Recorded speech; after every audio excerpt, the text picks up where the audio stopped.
Hello everybody and welcome back to another My Porch Prints tutorials. This is Kyra and today I'm going to be showing you how to create this decorative page. It's kind of a fold and flip style page using the new waterfall cards that come with our brand new Victorian Moths collection. And as always, the links to everything used in today's video will be down in the description box below. So if you're looking for something, you should be able to find it down there, along with all of our social links and everything like that. All right, without much further ado, let's go ahead and jump right into today's video. So of course you'll need to print out several pieces from the Victorian Moths collection. Now luckily this is all just one big collection, so once you buy the one kit, you've got everything you need. So of course you'll be needing the Cascade cards from this collection. It's just a collection of 4 little cards here. I did print them on cardstock, and for the back of it you can print a pretty paper on the back so that when they flip they have something, you know, underneath them. This paper is actually a freebie that we're going to be giving away in today's video. It comes in both a vertical and horizontal style, so check the description box below for that. And then I also printed out some of the fussy cuts from this collection. You don't have to print all of them, but I printed quite a few because I'll be using some to decorate today, and I'll also use some of these for decorating a project we're going to be doing on Thursday. And then you'll also need one of the pages from the collection. You can choose any page you like. I liked this one, something kind of blank and neutral. Again, printed on cardstock, doesn't need anything on the back of it. And we're going to be cutting everything out, including this journal page. We're actually going to be cutting this in half. So you only need one piece today, but save the other half for Thursday's project. We're going to be wanting that.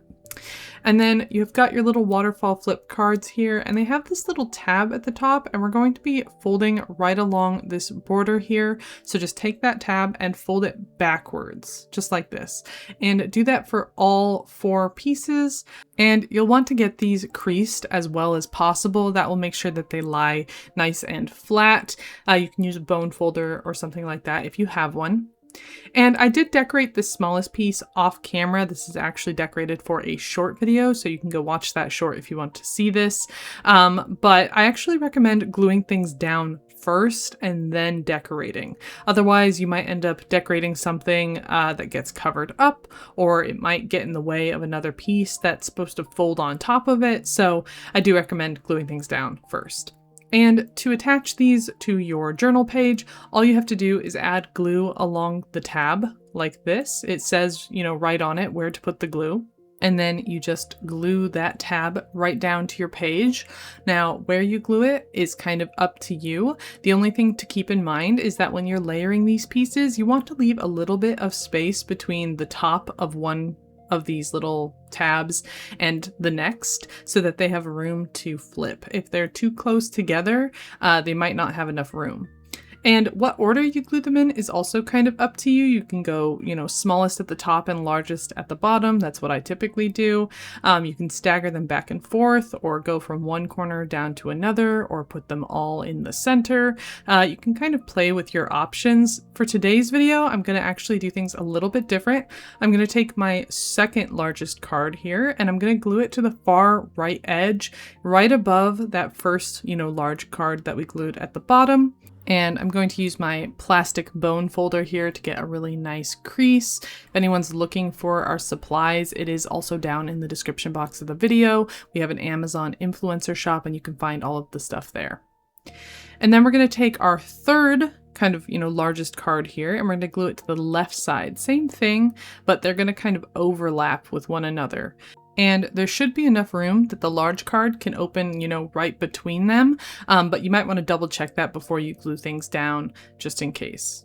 And here's a closer look at that smallest card that I decorated off camera. I did glue down like a charm and some buttons and a little bit of lace trim, as well as some fussy cuts here.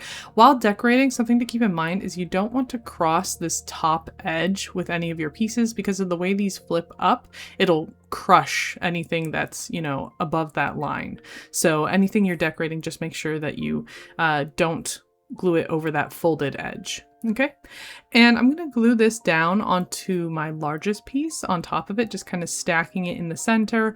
I'm not measuring anything, I just sort of eyeball where the middle of this large card is, and I'm gonna glue it down there. Again, leaving a little bit of room at the top just to give it, you know, space to flip upwards. Now, a couple of things to keep in mind while decorating. If you're using like thicker pieces, whether it's buttons or, you know, frames or anything that's kind of got some dimension to it, just make sure that you use that on the top layers and not the bottom layers. Otherwise, things won't lie flat and it's going to get really thick really fast and probably won't fit in your journal. And I'll be doing just a little bit of basic mixed media here. I've got some buttons, I've got some lace trim. I'll be using a little bit of Distress Oxide in the color Ground Espresso to darken up the edges of a couple of pieces here and there. And I'm also using a fussy cut moth to make a closure at the top so that these, you know, lie flat. I'm going to be using half of one of the wings to help hold this piece down. Now, you don't want too much of your moth covering this card here because it'll, you know, kind of tear the moth up. So you only need like half of a wing, just enough to sort of hold that edge down. And this is going to be printed on cardstock. All of the fussy cuts are, so it should have enough stiffness to, you know, survive being used as a closure. So we'll only put glue on the far right side, leaving the left side without any glue so that we don't accidentally, you know, glue this piece down. And one of the ways to double check is before it completely dries, just make sure that you can open this little closure by just kind of tugging on this edge like this. And that way you know that it's not glued down. Right? So then leave that in place to dry and we can do a little bit more decorating. Just make sure while you're doing that you're mindful of your little closure. So if you're gluing anything down, make sure it goes underneath that wing and not on top of it. Otherwise, again, you will seal this shut and that kind of ruins the flip aspect of it. So I'm just going to go in here and glue down some fussy cuts, some buttons, you know, wherever I think they look nice. I decided to keep the decorating fairly light, but feel free to go crazy and decorate as much as you would want to. And for those of you who stuck around this far in the video, here is a little sneak preview at Thursday's project, which is going to be using the piece that we made today. It's going to be this really cool kind of flip and fold. There's going to be a lot of little hidden secret pockets and things like that. So if this looks interesting to you and you want to craft along with me, don't forget to like and subscribe so you don't miss out on that video when it is released, as well as future videos, tutorials, freebies, and events. But otherwise, thank you guys so much for crafting along with me today. Don't forget to like today's video and comment down below and follow us on social media so that you can see all of the upcoming kits and projects and things like that. But otherwise, I will see you in the next tutorial. Bye!